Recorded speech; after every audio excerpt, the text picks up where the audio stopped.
Danger Thaïlande. Effectivement, lorsqu'on vit en Thaïlande, il y a quelques dangers auxquels il faut prêter attention.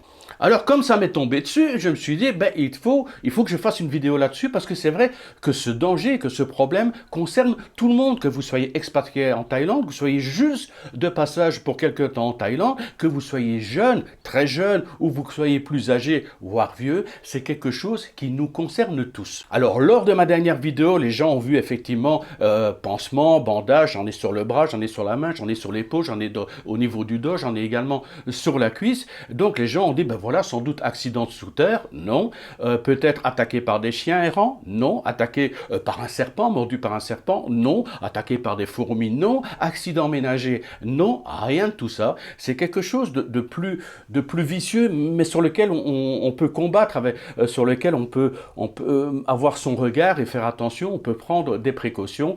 Ce fameux problème, ce fameux danger, c'est le cancer de la peau. Alors oui, j'ai été touché par un cancer de la peau et c'est quelque chose d'assez virulent en ce qui me concerne. Bon, je vais vous expliquer ça en détail dans la vidéo parce que vous savez bien, j'aime bien partager des expériences personnelles. Je vais vous donner des prix, je vais vous expliquer. Je suis passé en hôpital public, même pas en hôpital privé. Donc je vais vous donner des prix, je vais vous parler de comment ça s'est passé.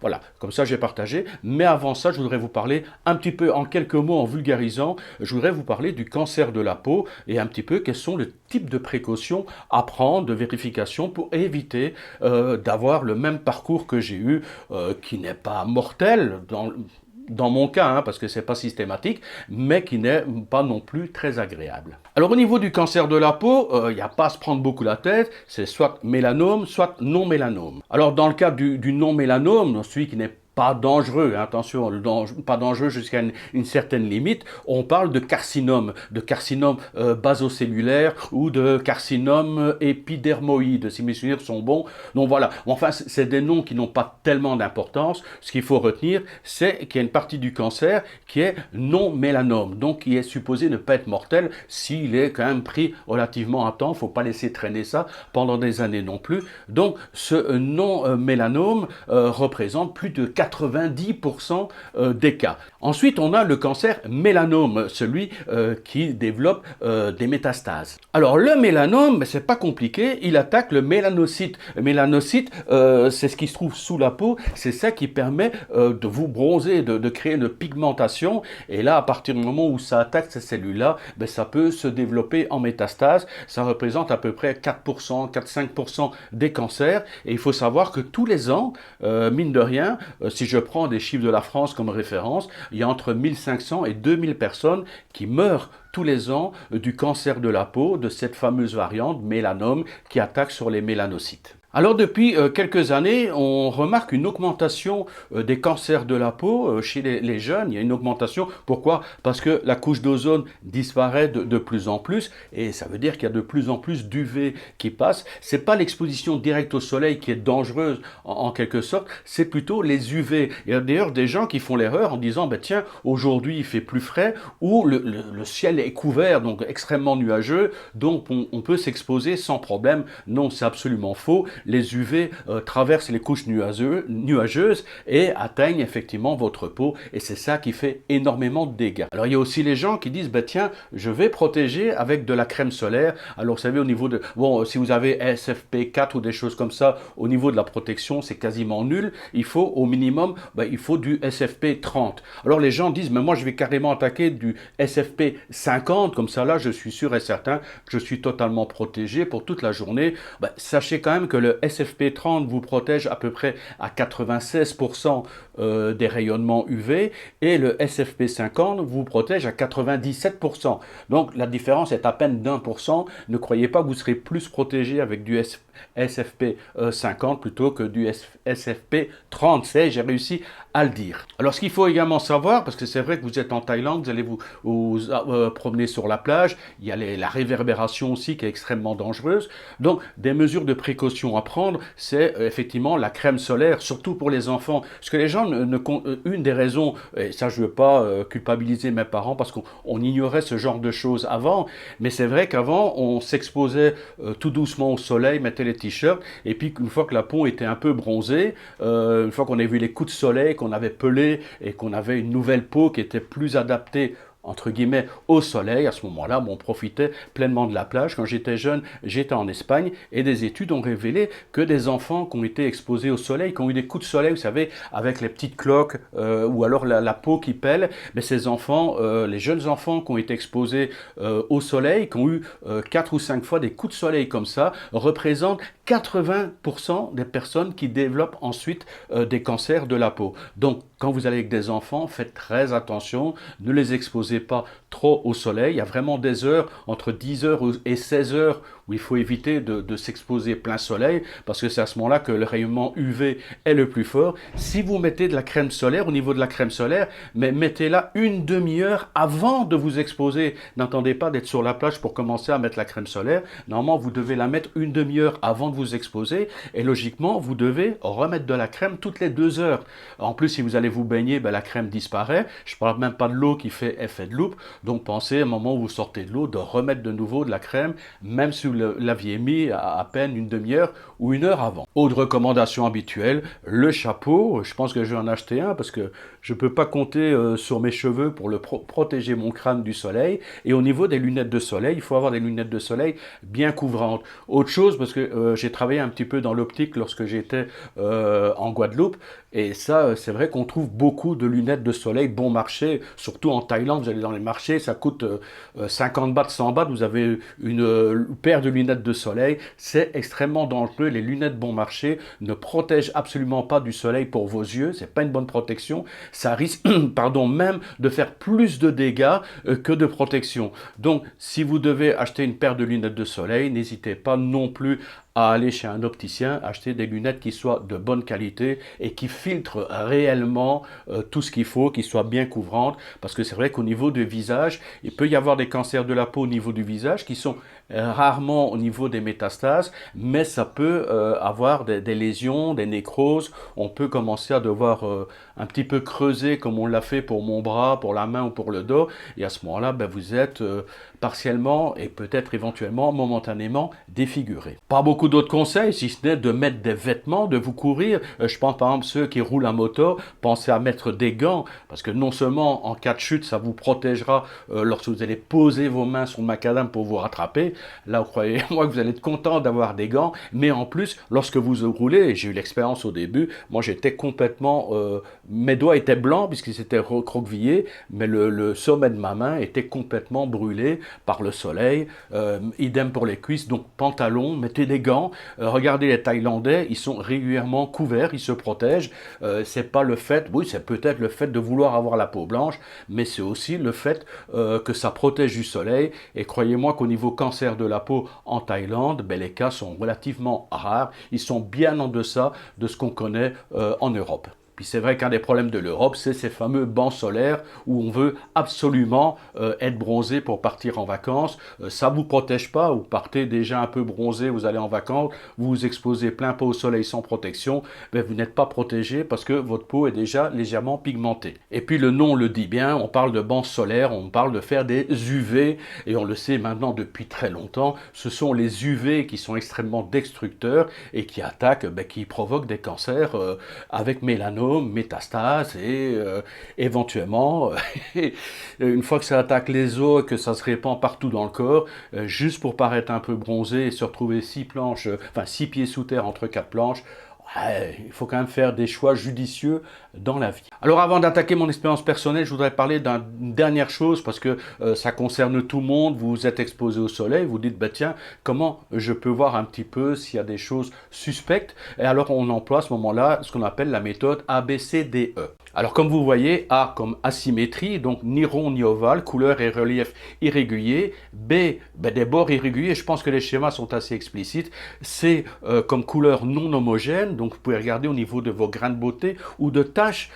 Ce ne sont pas que des grains de beauté, ce sont également des taches qui peuvent apparaître après des séjours prolongés au soleil. Et c'est peut-être pas tout de suite en revenant de vacances, ça peut être après plusieurs semaines, plusieurs mois que ça commence à apparaître. Donc surveillez ça au niveau de ces taches qui peuvent apparaître. Et puis dès qu'il y a des taches, vous foncez directement chez un dermatologue, c'est très important. Alors D, effectivement, c'est le diamètre. Vous avez des grains de beauté, des petites taches qui grossissent de plus en plus. Au-delà de 6 mm, ben, vous foncez directement chez le dermatologue. Ben oui, le E, c'est l'évolution. Donc l'évolution, suivez bien l'évolution de toutes vos taches qui sont... et demandez si c'est dans le dos. Moi, j'ai demandé à mon épouse, elle regarde maintenant régulièrement.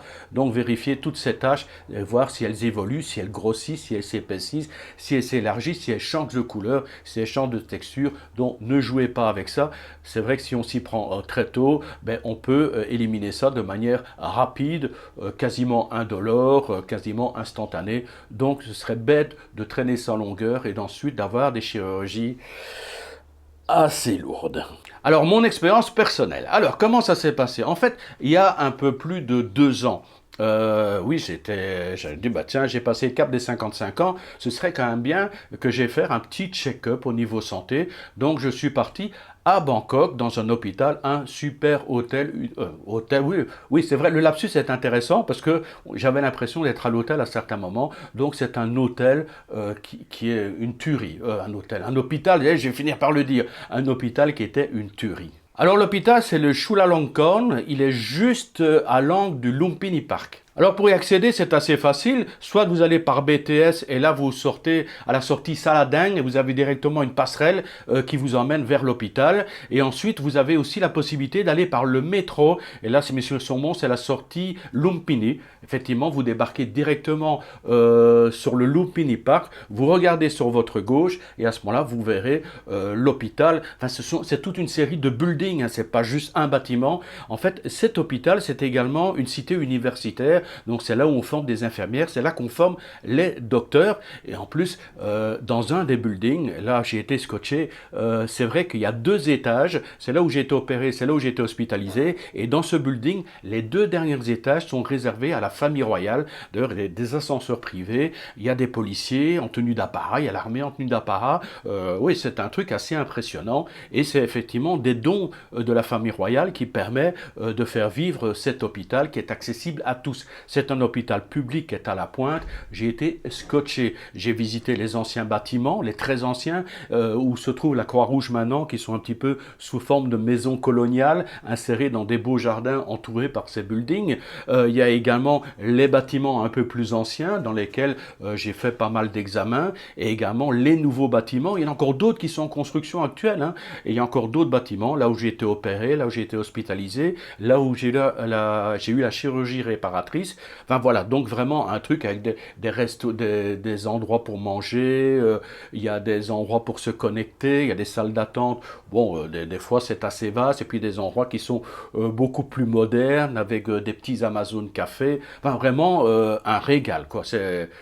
J'ai pas pris trop de photos et de vidéos parce que j'y allais pour des problèmes de santé. Et puis, bon, on n'a pas le droit de filmer, de photographier. Je voulais pas faire ça en caméra cachée. C'est irrespectueux par rapport aux personnes qui sont sur place. Donc voilà, très peu d'images, mais je pense que en vous expliquant, vous allez comprendre un petit peu tout ce qui s'est passé et ce qu'on peut trouver. Donc, il y a un peu plus de 2 ans, j'ai décidé d'aller faire un check-up. Et là, je rencontre un médecin et qui me dit, bah, tiens, là, vous avez une petite pointe. Je dis, oui, c'est un champignon. Effectivement, j'ai un champignon qui a duré en longueur. Et je dis, il vient, il disparaît, il revient, il a l'air de s'atténuer. Je mets régulièrement de la pommade. Il dit, oui, mais je voudrais bien qu'on ait vérifié dans un service de dermatologie. Et il m'a donné un rendez-vous pour quelques jours après, 15 jours après. Mais le problème, c'est que entre-temps, je suis parti au Laos. J'étais à Vientiane pour faire un renouvellement de visa, parce que je passais d'un visa mariage au visa business. Enfin bref, donc j'ai dû passer par le Laos, et en revenant de Vientiane, j'ai passé le poste frontière, et le lendemain de mon passage au poste frontière, lorsque je suis rentré en Thaïlande, le lendemain, boum, ça y est, ils fermaient les frontières, je l'ai échappé belle, et on a commencé un peu avec les restrictions Covid. Donc mon rendez-vous en service de dermatologie, j'y ai jamais été, et au final, mon petit champignon s'est atténué de semaine en semaine, et au bout de quelques mois, il avait totalement disparu, et il n'est jamais revenu. Donc, je me suis vraiment pris la tête avec ça, et bon, voilà, j'ai attendu. Dernièrement ici, ben, on se réouvre, on voyage, je dis, ben, je vais quand même aller refaire un check-up. J'en avais fait il y a longtemps, je dis, c'est l'occasion de faire un petit check-up. Donc je suis retourné à cet hôpital, là j'ai ma petite carte, hein, parce que là, il faut vous inscrire quand même. Donc là j'ai ma carte qui me permet d'accéder. C'est très bien fait, hein, vous allez directement au guichet. Et là, bon, quand j'étais au guichet, on m'a dit, mais attendez, vous aviez rendez-vous, donc on m'envoie pour le check-up, on m'envoie directement en dermatologie, voilà, où le médecin avait rempli déjà un papier en disant vous devez aller chez le dermatologue. Donc sans rendez-vous, je suis arrivé, il était 8h30 du matin et à 9h15 j'étais reçu. Hein, donc vraiment génial. Ce qui est bien, c'est que vous mettez donc à l'accueil. La première fois, il faut aller à l'accueil, c'est au rez-de-chaussée, c'est un peu long, mais par la suite, vous allez sur rendez-vous, donc c'est extrêmement rapide. Vous allez avec votre feuille de rendez-vous, il y a un code barre, vous arrivez devant l'ordinateur qui est à l'entrée de chaque salle, vous mettez votre code barre et à ce moment-là, il vous sort un ticket, il vous dit voilà, vous êtes le numéro un tel et vous devez aller à un tel guichet. C'est aussi simple. Une fois que vous avez ça, vous passez dans la machine à côté. La machine, code barre, vous mettez votre bras, ça vous prend l'attention. Une fois que la tension est prise, vous allez à la machine suivante, vous mettez le code barre, on prend votre poids, la taille et on va vérifier si vous avez de la fièvre ou pas. Et tout ça est envoyé instantanément par informatique dans votre dossier médical. Bon voilà, vous avez juste à faire la tension, on va voilà, passer par les machines. Ensuite, vous attendez votre tour. C'est toujours très rapide et c'est marqué sur l'écran, il y a une personne, deux ou trois personnes avant vous, donc vous attendez. Ensuite, j'ai été voir le médecin. Là, c'était ma première expérience chez le médecin qui a commencé à regarder. Il m'a dit, ouh là là là là là là là là, là, il y a des petites taches et des petits points. Pour moi, c'est des choses qui sont tout à fait anodines, qui sont sans importance, mais pour le médecin, il dit, il y a peut-être un petit risque. Alors le médecin, qu'est-ce qu'il a fait? Ben, il m'a envoyé chez un professeur, parce qu'il dit, il y a tel point, tel point, tel point, il a repéré 4 ou 5 points. Le professeur, lui, a continué à ausculter, il m'a dit, oui, mais il y a tel point, tel point, tel point. Au final, qu'est-ce qui s'est passé? Ben, ils m'ont dit, on va quand même vérifier certaines choses. Vous allez dans la petite salle à côté, donc c'est juste à côté, enfin, c'est des petits guichets, ça a l'air d'être une petite salle, en fait c'est une petite salle d'opération, et là, bon, on attaque la biopsie. Ah oui, directement, hop, biopsie, donc ils ont commencé à découper au niveau de la jambe, au niveau du bras, au niveau de l'épaule, au niveau du bas du dos, donc voilà, biopsie. Ils m'ont fait 5 biopsies sur ce coup-là, ils ont recousu directement sur place, et ils m'ont dit, vous revenez dans 15 jours, et j'avais déjà mon papier de rendez-vous pour 15 jours après. 15 jours après, me voilà de retour chez le docteur qui dit, ben voilà, on a regardé un petit peu tous les points, donc il y a une bonne nouvelle, il y a des points qui n'ont pas de cancer, ben, c'est ni mélanome ni non mélanome, c'est absolument pas cancer. Par contre, il y a d'autres points où c'est cancérigène, donc voilà, il va falloir opérer, quoi. Il va falloir regarder un petit peu comment ça se passe. Alors les petits points, ils m'ont dit, bon, il y a déjà ces 3 points-là, on va directement passer dans la salle, on va vous les retirer par chirurgie, on va recoudre, c'est vraiment très petit. Il y en a d'autres qui sont encore moins dangereux, plus petits, on va carrément les brûler avec le nitrogène, un genre d'azote liquide. Donc voilà, et je dis, ok, quand est-ce qu'on fait ça? Ben, on fait ça tout de suite, voilà. Boum, directement rentré dans le petit bloc, ils ont tout fait, les petites anesthésies locales, ils ont tout enlevé. Ensuite, je suis retourné voir le médecin, il a pris son truc, son spray à nitrogène, il a brûlé les parties qu'il fallait, et il m'a dit, voilà, on a également, on attend des résultats supplémentaires au niveau du bras, enfin voilà. Donc ils m'ont dit de revenir de nouveau, et là, pour le retour, ils ont dit, voilà, il y a tous les petits points, les plus petites choses, on a pu les retirer, on a pu les brûler, on a pu les retirer. Par contre, il y a 3 points sur la main, sur l'épaule et au niveau du bras qui sont quand même plus importants. Donc il va falloir revenir pour faire une chirurgie plus importante. On va découper plus large autour pour être certain de tout enlever. On va couper plus large et ensuite, ben, en même temps, on fera une greffe. Donc c'est un autre bloc, c'est une autre chirurgie réparatrice. Donc on va enlever tout ça et il va falloir revenir dans de nouveau, même topo, 15 jours après. Donc 15 jours après, j'avais mon rendez-vous. Je suis d'abord arrivé le dimanche. Dimanche, obligé de passer à l'hôpital pour faire un test PCR. Je suis double vacciné, mais il n'y a rien à faire. Dans le cadre d'une hospitalisation, il faut faire un test PCR. Donc test PCR, le lendemain, j'avais les résultats, ou en soirée. Donc absolument pas de Covid, aucun problème pour être hospitalisé. Le lundi matin, je suis arrivé. Là, ils m'ont envoyé directement au nouveau service de dermatologie, une tuerie, des salles d'attente, on aura envie de dormir dedans tellement elles sont confortables. Et ensuite, ben, je suis passé dans un bloc. Donc, dans le premier bloc, ils ont dit on va enlever la partie ici, qui est cancéreuse. Et ensuite, demain, donc ça, on va juste découper, laisser couvrir, laisser à vif. Et demain, on vous fera la greffe avec les autres greffes. On fera tout en une fois. Je dis, ok, pas de problème. Donc, ils ont enlevé. Ensuite, ils ont dit, on va faire un mapping. Alors là, le mapping, c'est quelque chose d'assez impressionnant. Ils m'ont pris photo visage, photo du bras, du torse, du dos, des jambes. Enfin, il y a plein de positions à prendre. Comme ça, ils ont toutes les parties du corps en photo. Ensuite, examen visuel. Ils regardent tous les points qu'ils détectent sur le corps. Voilà, ils mettent un petit cercle blanc, ils les repèrent. 163 points chez moi. Ils ont ils ont trouvé 163 points à l'œil nu. Une fois qu'ils ont trouvé ces 163 points sur le corps, ils les repèrent, ils les remettent sur les photos. Ils mettent, voilà, à tel endroit, il y a un petit point, ils mettent numéro 1. À tel endroit, il y a un petit point, ils mettent numéro 2. À tel endroit, il y a un tel point, numéro 3. Voilà. Ils les localisent sur les photos. Une fois que c'est localisé sur les photos, ils ont un autre appareil qui fait aussi photo, mais c'est microscope. Donc, ils reprennent chacun des points, voilà, point numéro 1, et ils les associent à une photo microscope, et ils ont repris les 163 points, donc mes 163 points faits au microscope, enfin l'appareil photo microscope, qui est ensuite rentré dans l'ordinateur. Tous ces clichés sont ensuite envoyés chez un professeur, qui les analyse un par un. Donc voilà, les résultats finaux sur les 163 points, j'ai 5 ou 6 points peut-être à surveiller. Juste à surveiller. Donc eux, ils les ont repérés. Donc je vais devoir revenir faire un mapping. Premièrement, dans 3 mois, je vais faire déjà un premier mapping, voir s'il n'y a aucune évolution au niveau de ces points. Et ils vont même refaire un mapping complet pour être certain de ne rien avoir oublié.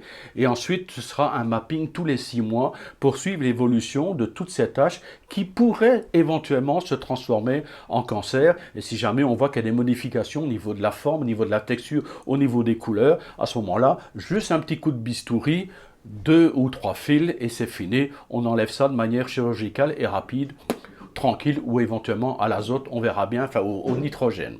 Bon, ça c'était le lundi. Ça m'a pris quand même une bonne partie de la journée parce que 163 photos, c'était long. Donc après, dans l'après-midi, ils m'ont hospitalisé pour l'opération du lendemain. Donc lundi après-midi, je suis arrivé dans ma chambre. Bon, c'est avec le Covid, mon épouse n'a pas pu rester parce que c'est une chambre pour 2 personnes et avec une vue à couper le souffle, on vue sur Bangkok et sur le Lumpini Park, c'est vraiment splendide.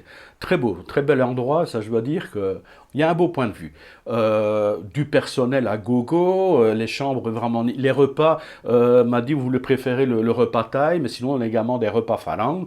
Bon voilà, je dis c'est pas la peine. En fait, ma femme elle me faisait délivrer des pizzas ou des sacs 7-Eleven directement aux infirmières qui me les apportaient dans la chambre. Donc vraiment superbe, gentil, vraiment un accueil. Et la plupart des gens que j'ai croisés, des infirmières, parlaient anglais, un minimum. C'était pas des grandes conversations, mais il y avait de quoi se débrouiller. Donc le mardi, pouf, descendre à 9h30, je suis descendu au bloc opératoire. Donc là, il fallait faire la greffe sur la main, il fallait creuser, enfin enlever la partie cancérigène et faire une greffe sur l'épaule. Et puis il y avait également le bras, parce que là, il y avait 2 taches suspectes. Alors, ils m'ont endormi vers 9h30 et je me suis réveillé à 15h30, à 3h30 de l'après-midi dans la chambre. Je suis sans doute réveillé avant en salle de réveil, parce que là, il y a qu'un passage par une salle de réveil, mais j'en ai aucun souvenir. Bref, je me suis réveillé à 3h30 dans la chambre. Alors, qu'est-ce qu'ils ont fait? Au niveau du dos, ils ont enlevé. Ensuite, au niveau du bras, il y avait 2 parties. Alors, c'est le principe un peu d'un iceberg.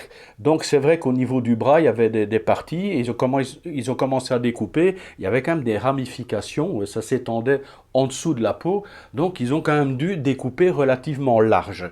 Ensuite, une fois qu'ils ont découpé, enlevé toutes ces parties visibles au niveau cancer, ils enlèvent une lamelle de peau, enlèvent une première lamelle qu'ils envoient au laboratoire. Le laboratoire vérifie cette lamelle qui vient d'être prise et il vérifie s'il y a des traces de cancer ou pas. Donc là, dans mon cas, il y avait des traces de cancer. Donc, qu'est-ce que le fait le médecin? Il refait une nouvelle lamelle et ensuite, il renvoie au laboratoire. Le laboratoire revérifie et ainsi de suite. Dès qu'il y a des traces de cancer, il continue à chaque fois à enlever lamelle par lamelle jusqu'au moment où la dernière lamelle, ils ont vérifié, ils ont enlevé 4 ou 5 lamelles. Et, enfin, ils ont d'abord enlevé les parties de cancer, ensuite ils ont enlevé 4 ou 5 lamelles et je crois que la 5e lamelle, ok, il n'y avait plus aucune trace de cancer. Donc à ce moment-là, ils ont commencé à découper dans ma cuisse pour faire la greffe ici au niveau du bras, pour faire la greffe dans le dos et pour faire la greffe au niveau de la main. Donc voilà, pour ça que ça a duré autant de temps, ils ont dû me réendormir parce qu'ils ne pensaient pas devoir creuser autant. Je ne vous montrerai pas de photos, mais grosso modo ici, c'est 5 à 6 cm, mais c'est pas profond, c'est peut-être 2 ou 3 mm de profondeur. Pour le dos, c'est la même chose, c'est à peu près 4 ou 5 cm sur 3-4 mm de profondeur.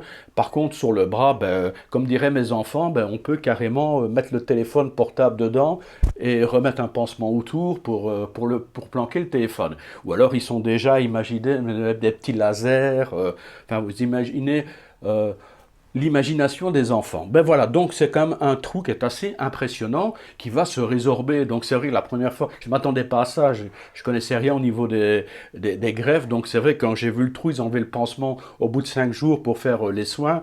Quand j'ai vu le trou, waouh. Bon là, il quand même expliqué que ça va se résorber d'ici quelques mois. Ben, tout va être à peu près à niveau. On verra un peu la différence par rapport avec la peau. Oui, là c'est une peau de la cuisse, il y aura une greffe, donc on verra bien visuellement une petite différence cutanée, mais il n'y aura pas le trou béant tel qu'il existe maintenant. Mais c'est quand même traumatisant et j'imagine de telles chirurgies, si c'est fait au niveau des visages, de parties plus visibles, ouais, ça doit faire un choc quand même. Alors au final, ben, c'est vrai que au niveau des greffes, hein, tout ce qui a été opéré, aucune douleur. Par contre, au niveau de la cuisse, là c'est vrai que j'ai douillé pendant quelques jours. Même l'infirmière vous pose de 0 à 10 quelle douleur. Et elle me proposait même de la morphine. J'ai dit non, non, moi j'ai pris un petit efferalgan, j'ai attendu que ça passe, mais j'aime pas tout ce qui est... Je prends des antibiotiques pour les infections, parce que ça c'est obligatoire, c'est incontournable, même si en règle générale j'évite les antibiotiques, mais dans certains cas, ben, on fait ce qu'il faut faire de toute façon pour préserver sa santé. Alors là, je vais devoir bientôt partir à l'hôpital à l'œil pour faire les soins. Donc il faut faire les soins tous les 2 jours avec des blancs, des gaz, comment on appelle ça, des trucs gras, de la tulle grasse. C'est très important au niveau de la greffe, mais tout a l'air de bien se passer pour l'instant. Les douleurs sont tout à fait passées. Alors au niveau du prix, c'est vrai que les gens vont poser un peu la question, combien ça a coûté? Parce que hospitalisation, le mapping, les opérations, la greffe, les repas, qu'est-ce qu'il y a encore eu? Et les examens, les analyses, les médicaments, les soins. Alors au total, je ne vais pas faire le détail, mais au total, j'ai payé 45 000 bahts. Donc voilà, c'est vraiment, si j'avais été un hôpital privé, je pense que j'aurais été au minimum à un demi-million, voire davantage. Donc j'ai payé plein pot en hôpital public, j'ai eu un accueil vraiment incroyable, les gens sont d'une gentillesse, docteurs, professeurs, ils vous prennent en charge, enfin vraiment pas un plein. J'ai eu l'occasion de discuter avec des Thaïlandais qui étaient également sur place, qui avaient également été opérés et qui sont tous unanimes sur la gentillesse, sur l'accueil, sur le professionnalisme. Donc j'ai pas été un privilégié, c'est vraiment un accueil qui est dédié à tous. Et oui, autre point, j'ai vu d'autres expatriés, d'autres phalanges qui étaient dans le service dermatologique. Donc il y a des gens qui ont des petits problèmes de peau. Et surpris aussi par rapport au service de dermatologie, là je m'y attendais pas, ils ont des services pour injection de Botox, pour de l'IPL, des tatouages et tous des trucs qu'on trouve dans les cliniques, vous savez, les cliniques privées qui sont hors de prix. Or, on trouve les mêmes services qui sont beaucoup plus abordables à ce moment-là, mais dans cet hôpital public que je vous recommande. Il y a certains hôpitaux privés qui proposent de faire régulièrement des check-up au niveau de la peau. C'est quand même quelque chose de très important. Je ne sais pas quels sont les prix, mais ça doit, à mon avis, pas être donné. Là, quand je vais faire des soins dans l'hôpital public, j'en ai pour peut-être 100 bahts. Là, je vais dans un hôpital privé pour les faire les soins. J'en ai eu pour 1500 bahts. Ça fait pour les mêmes soins. Donc, c'est quelque chose... Enfin, personnellement, ma femme a accouché dans un hôpital public, vraiment pas à se plaindre, vraiment au top à chaque fois. Je viens de passer par encore un autre hôpital public, vraiment, il y a peut-être certains évités, hein, ça c'est clair qu'il y a peut-être des petits hôpitaux de campagne qui sont peut-être pas au top ou qui n'ont pas tout ce qu'il faut, mais pour les gens qui sont à Phuket, qui sont proches de Bangkok ou pas, il y a vraiment moyen de se faire soigner dans les hôpitaux publics de manière plus que convenable. Croyez-moi que je préfère tomber malade ici que tomber malade en Europe au final. Maintenant que j'ai vu comment ça se passait, je ne vais pas me dire que j'ai envie de retomber malade, mais ça ne fait vraiment pas peur de se retrouver dans un hôpital public. On est vraiment très très bien pris en charge. Bon, là il est temps que je m'en aille. De toute façon, la vidéo est déjà relativement longue. J'espère que ça vous a plu, que ça vous a intéressé, que ça vous a interpellé et que vous allez prendre les précautions nécessaires pour ne pas faire le même parcours du combattant. Bon, c'est temporaire, c'est pas une catastrophe, mais c'est quand même pas très agréable non plus. Sur ce, je vous dis à très bientôt. Salutations tropicales des bords du Mekong. Bye bye.